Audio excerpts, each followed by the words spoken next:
am simply in love with this book because my favorite genre has always been non-fiction, and so I have divided this book review section in three parts. One is why this book, second is what's so special about this book, and number three is what are the takeaways from this book. So talking about why this book, it has a very deep connect with my entire life, and to tell you, this book was published in 1980s, but I had no idea for the next 20 or 25 odd years whether this book existed or not. So I'm a millennial, and my first memories of reading a book are Chacha Chaudhary, Nagaraj, Super Commando Dhruv, and sometimes Champak. Okay, Tinkle Digest was popular, but it was not my cup of tea. And so as I grew up in my adolescence, my reading graduated from Chacha Chaudhary to Greg Shubha and Manohar Gania. Not because I ordered them, but my mom subscribed for them. तो वैसे तो ज़्यादातर content समझ में नहीं आता था मनोहर गानिया और ग्रेग शुभा का, but there was this funny section called व्यक्तिगत समस्याएं. The funny part was I don't gain pleasure out of the pain of other people, but the funny part was the problems were so weird. Now I'm dead sure कोई जानबूझ के fictitious काल्पनिक कथाएं लिखता था just to make people laugh. But then when I graduated to college, again no touch with the books. It was only when I started preparing for my MBA. We were told that okay, reading has to be mandatory, read books, this and that. तो ठीक है, फिर तब तक कोई पूछा था कि कौन सी बुक्स पढ़ते हो, तो तब तक पता चला कि अच्छा चाचा चौधरी का मनोहर कहानियाँ पढ़ना does not qualify to be called as reading. तो आप किसी को बोल नहीं सकते कि मैं ये बुक्स पढ़ता हूँ, तो better चुप रहो.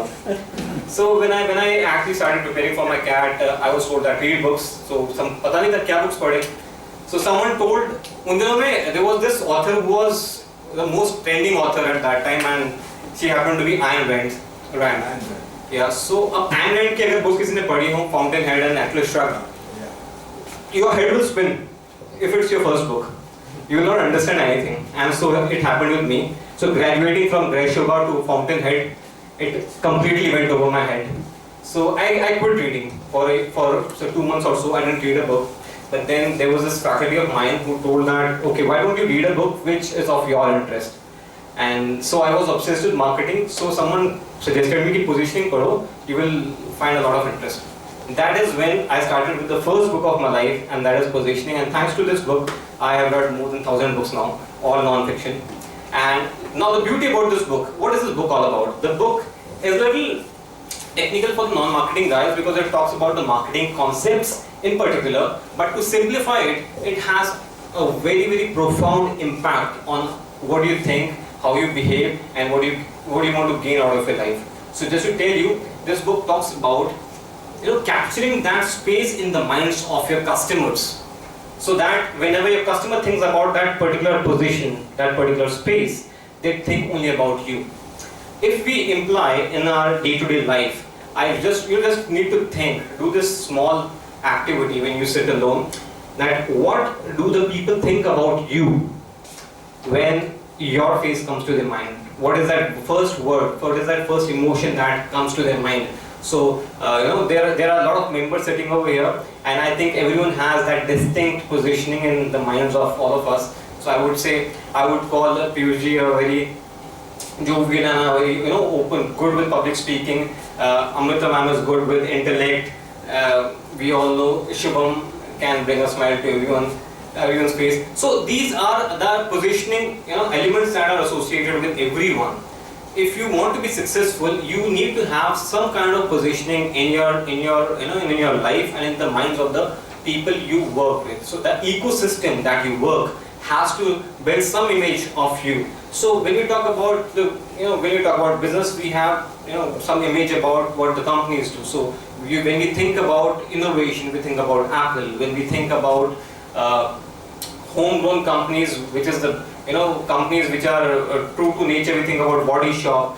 For a brief period, we thought about Patanjali, but Supreme Court Himachal case chal raha hai. So everything must have some positioning, and the takeaways that we can learn from this book are first thing first, you need to own that word. So when people think about let's talk about who is a good writer.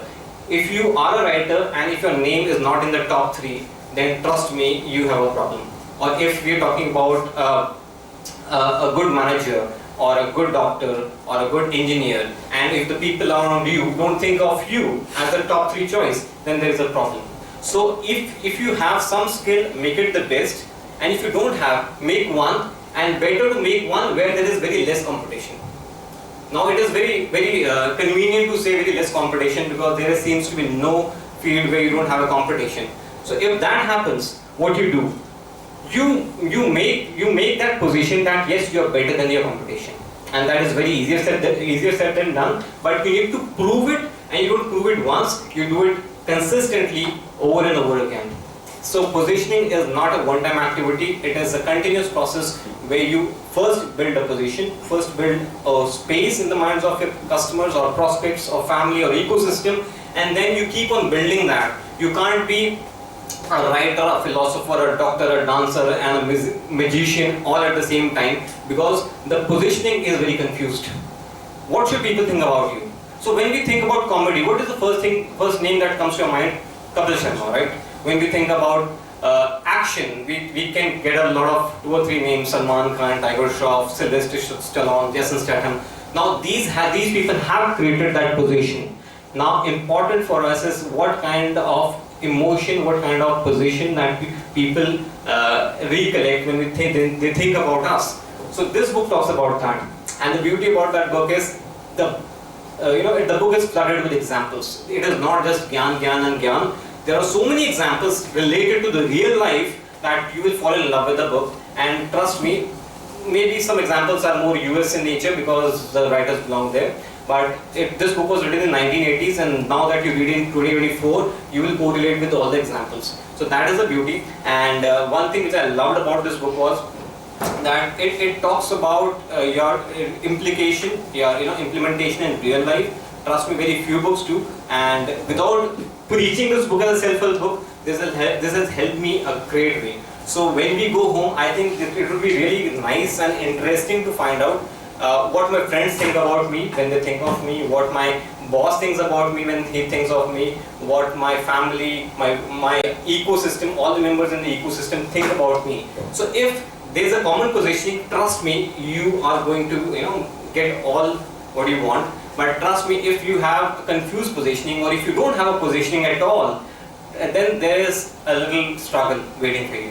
So hats off to Ries and Jack Trout.